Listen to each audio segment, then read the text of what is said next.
J'espère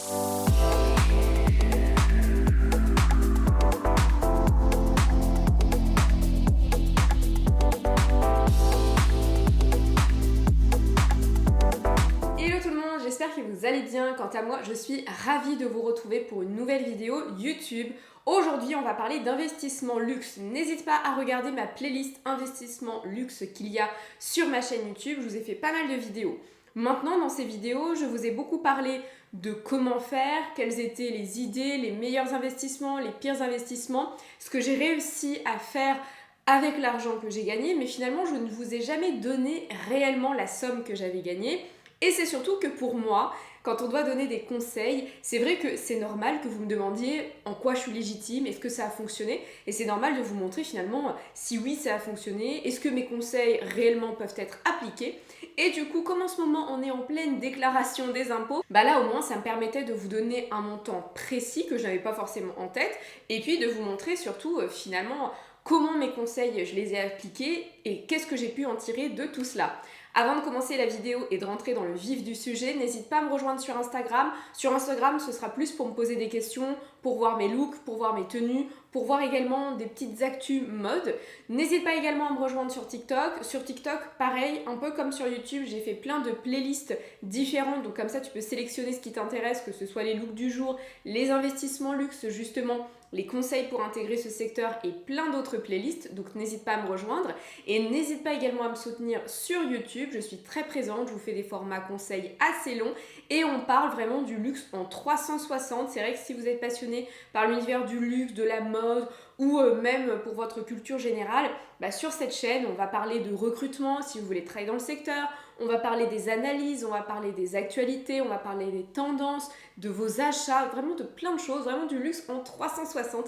Donc n'hésite pas à me soutenir sur ce réseau. Concernant l'investissement luxe, donc il y a des investissements luxe que tout le monde connaît, donc à savoir Chanel avec les sacs classiques qui augmentent chaque année plusieurs fois par an, les classiques de la maison Hermès, quelques sacs également Louis Vuitton qui sont très difficiles d'accès. En tout cas, je vous invite à regarder ma vidéo sur les meilleurs investissements luxe parce que si vraiment vous ne voulez pas prendre trop de risques mais que l'investissement luxe, ça vous intéresse et que vous avez déjà un capital assez sympa de départ, foncez sur cette vidéo.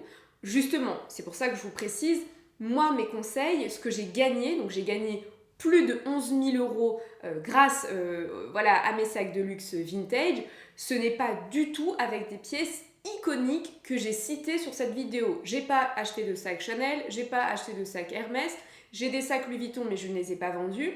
Mais c'est vrai que cette vidéo, elle va vous intéresser justement si vous n'avez pas beaucoup d'argent de départ mais que vous voulez tout de même investir et avoir de la plus-value dessus. Donc effectivement, cette vidéo, c'est surtout si comme moi, parce que c'était une collection que j'ai créée en plus de 10 ans, donc si comme moi, vous avez des moyens modestes mais que vous avez envie aussi de faire de l'investissement luxe, restez tout du long de la vidéo. Si maintenant vous avez déjà un petit pactole et que vous savez exactement les sacs qu'il vous faut, etc., regardez plutôt ma vidéo sur les meilleurs investissements ou même ma vidéo sur les pires investissements parce que justement si vous avez un pactole assez intéressant, évitez d'investir sur certaines pièces où vraiment vous allez perdre de l'argent. Donc ma vidéo, justement, ce que vous allez me dire, non mais t'as gagné 11 000 euros, mais t'as dépensé combien? Je n'ai pas du tout dépensé 11 000 euros. Je pense qu'en tout et pour tout, sur cette collection de sacs, j'ai dû dépenser moins de 2 000 euros, ça c'est sûr, et je pense même moins de 1 500 euros au total. Et là, vous allez me dire, mais c'est quoi? C'est une recette magique? Non, il n'y a pas de recette magique. Donc, concernant l'investissement luxe, deux choses. Quand vous me dites, voilà, Mélissa, je veux investir dans cette pièce, il faut toujours décrypter, et je vous l'ai déjà dit dans plein de vidéos, est-ce que votre but, c'est simplement de l'utilisation et vous voulez acheter une pièce qui vous dure dans le temps, et dans ce cas-là, c'est une forme d'investissement. Mais à l'inverse, l'investissement luxe à proprement parler, c'est le fait d'acheter une pièce, d'acheter, par exemple, un bien immobilier, soit de le restaurer, soit pas de le restaurer, soit c'est une pièce tendance qui a floppé et qui redevient tendance, etc. Mais en tout cas, c'est qu'à la revente, vous le vendiez plus cher que la somme de départ. Donc c'est ça vraiment l'investissement luxe dans le sens économiste actuellement quand on en parle. Et donc moi c'est vraiment ce que j'ai fait. Donc moi c'est une collection que j'ai créée, que j'ai accumulée en plus de 10 ans. Donc que ce soit des pièces premium comme des pièces de luxe parce qu'on peut aussi faire de l'investissement sur des pièces premium. Maintenant, il faut faire très attention.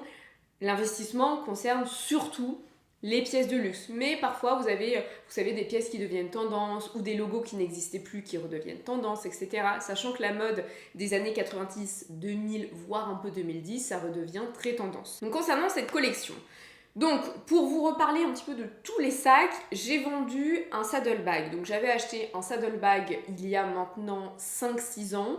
À l'époque, le saddlebag, donc, qui a été créé par John Galliano, c'est un sac qu'on a vu énormément dans Sex and the City, etc. Et après, c'est devenu complètement obsolète. Et moi, je l'ai acheté pendant cette période. Donc, ce sac-là, pendant plus de 10 ans, même 15 ans, il est devenu très obsolète. Et donc, j'avais acheté un sac saddle à moins de 200 € sur Vinted. En plus, à l'époque, il n'y avait pas beaucoup de contrefaçon et encore moins de la contrefaçon sur des sacs vintage.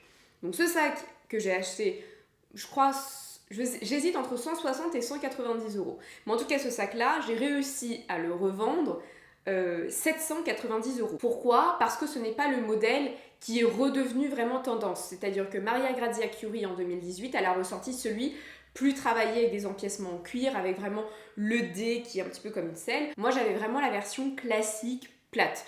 Donc, effectivement, c'est un peu moins important, mais bon, une plus-value de 600 €. J'avais acheté également un Lady Dior en nylon, enfin en tissu. Le Lady Dior en tissu, je vous le déconseille. Les sacs en tissu en général, je vous le déconseille, sauf les toiles enduites, parce que ça devient poisseux dans le temps. Donc moi, je l'avais acheté 450 € et il était en parfait état. Maintenant, il avait quand même ce côté poisseux que j'ai nettoyé, etc. Donc moi, c'est vrai que ça me dérangeait le fait qu'il soit poisseux, ça me dérangeait le fait de ne pas avoir de bandoulière, et je préfère avoir un Lady Dior mini en cuir, c'était un objectif. Celui-ci, pareil, je l'ai revendu 890. Ouais, c'est ça, parce qu'en fait, je l'ai vendu plus cher, mais vous savez, il y a les commissions Vestiaire collectif. Donc j'ai vendu ce sac 890 € alors que je l'ai acheté 450 €. Donc effectivement, la plus-value, elle est un petit peu moindre, néanmoins, elle est toujours présente. Donc on l'ajoute à mes 600 €. Et en fait, c'était comme ça. Là, ce sont vraiment les deux seuls sacs vraiment iconiques que j'ai revendus. Sinon, j'avais un modèle Eva de la maison Louis Vuitton. Celui-ci, je l'ai acheté vraiment pas très cher, j'ai acheté moins de 300 €. Alors quand je dis pas très cher, ça ne veut pas dire que 300 € c'est rien, mais c'est pas très cher pour un sac Louis Vuitton, mais bien évidemment c'est une somme énorme. Donc celui-ci je l'ai acheté pour mes 20 ans, là maintenant tout de suite j'en ai 29, et donc du coup le modèle Eva il était très intéressant parce qu'il a été discontinué. Donc discontinué c'est le fait qu'une maison ne commercialise plus et ne produit plus ce modèle-là. Donc souvent ça fait un pic, et notamment avec la pochette qui était à 450 € de Louis Vuitton, elle a été discontinuée et ils en ont sorti une nouvelle version qui est un peu différente et qui est beaucoup plus chère. Donc les prix y grimpent. Donc cette pochette Eva que j'ai acheté moins de 300 €, pareil, j'ai pu la revendre bien plus cher, tout en sachant que j'avais deux bandoulières, celle en cuir et celle en chêne. Et en fait, je l'ai revendu parce que ce sac-là ne me correspondait pas physiquement. Il faisait un peu plus d'âme. Et comme je vous l'ai dit, je l'ai acheté, j'avais 20 ans. Et j'avais la boîte, j'avais la facture, j'avais vraiment tout. Donc en fait, c'était vraiment comme ça. Donc un bon plan.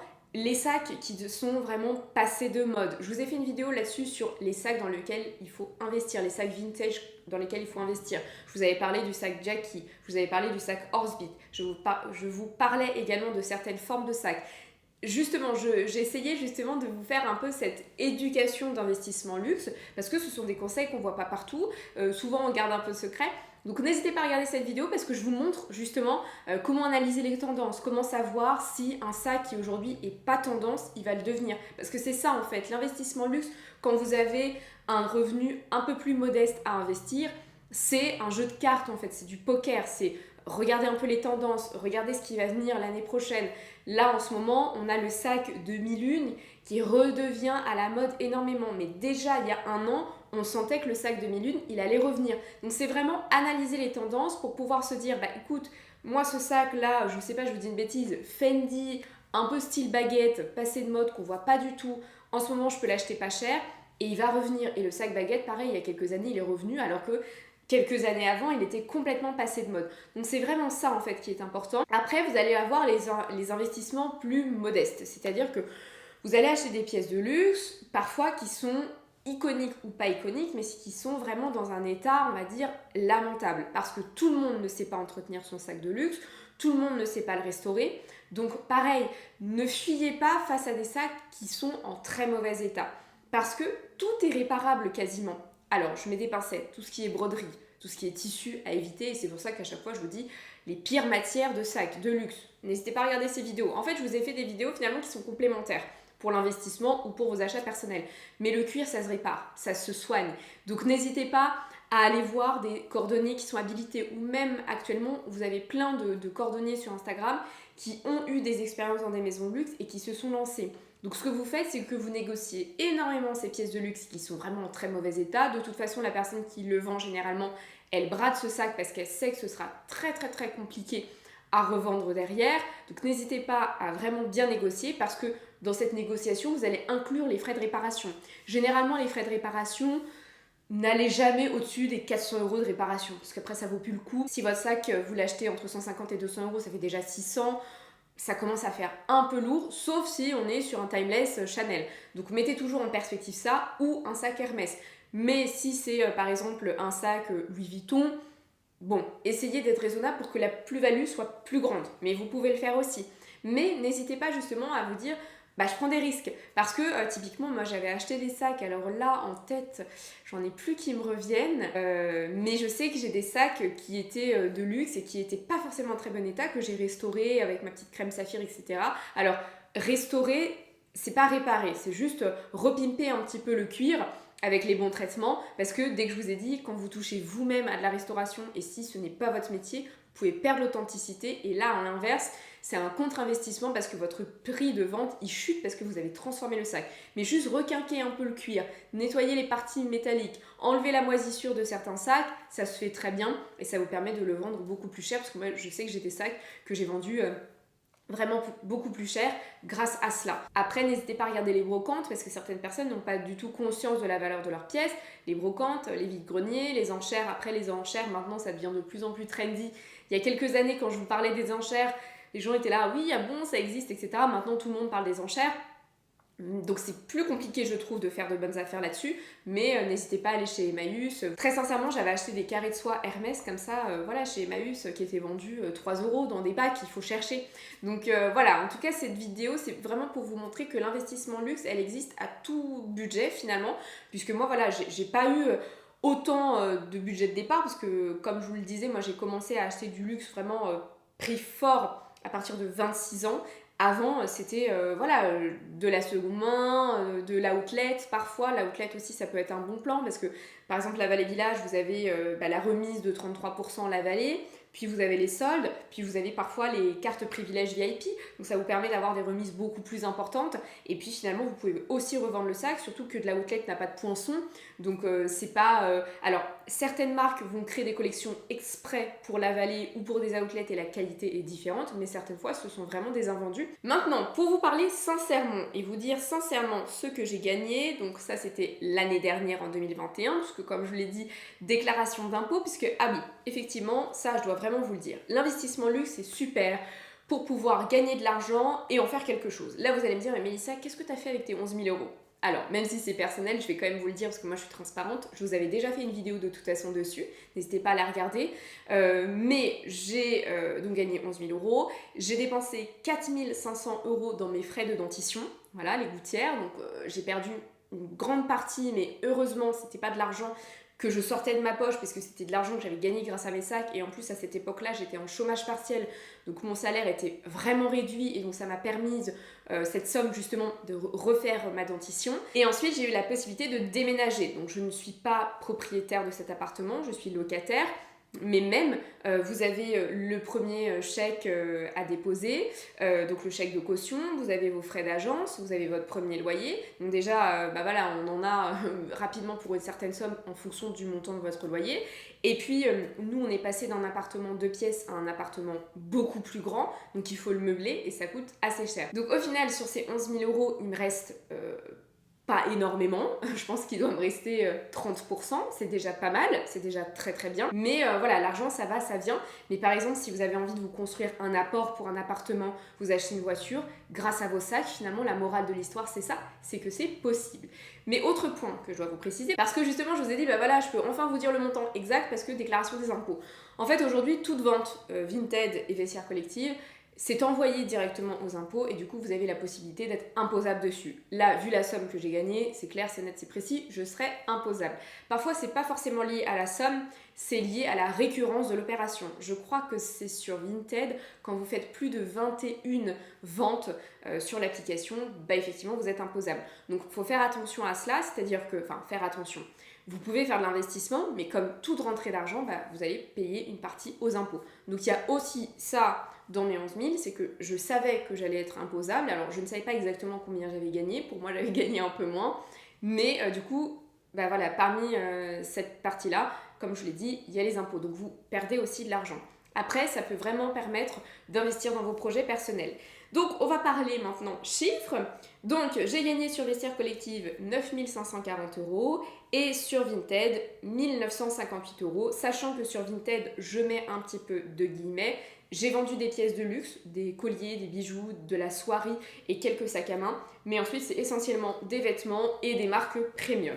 Donc voilà pour cette vidéo. La vidéo, le but c'était pas de faire l'opulence, de vous montrer, bah regardez tout ce que j'ai gagné, etc. Pas du tout, mais c'est de vous montrer que c'est possible, que mes conseils y fonctionnent. Parce que c'est vrai que quand on écoute des conseils et qu'on n'a pas de preuves derrière, etc., ça peut être parfois un peu difficile de se dire mais est-ce que ce qu'elle dit c'est légitime, est-ce que c'est vraiment possible. Et là je trouvais ça sympa de vous dire bah voilà c'est possible. Moi comme je l'ai dit je ne roule pas sur l'or du tout, je fais très attention à mes dépenses, donc voilà moi je ne suis pas du tout en capacité d'acheter des pièces de luxe au prix fort pour certaines pièces, mais vraiment sincèrement. Donc voilà, je trouve que c'était intéressant ce format, mais c'était pas du tout pour vous faire l'apologie, vous dire bah voilà tout ce que j'ai gagné. Non, c'est pour vous dire bah voilà mes conseils ils fonctionnent. Donc n'hésitez pas à regarder ma vidéo sur l'investissement luxe. Si vous avez des questions également, n'hésitez pas. Si vous avez des précisions également, avec plaisir. Quant à moi, je vous fais de gros bisous et je vous dis à très bientôt pour plus de nouveaux contenus. Bye bye.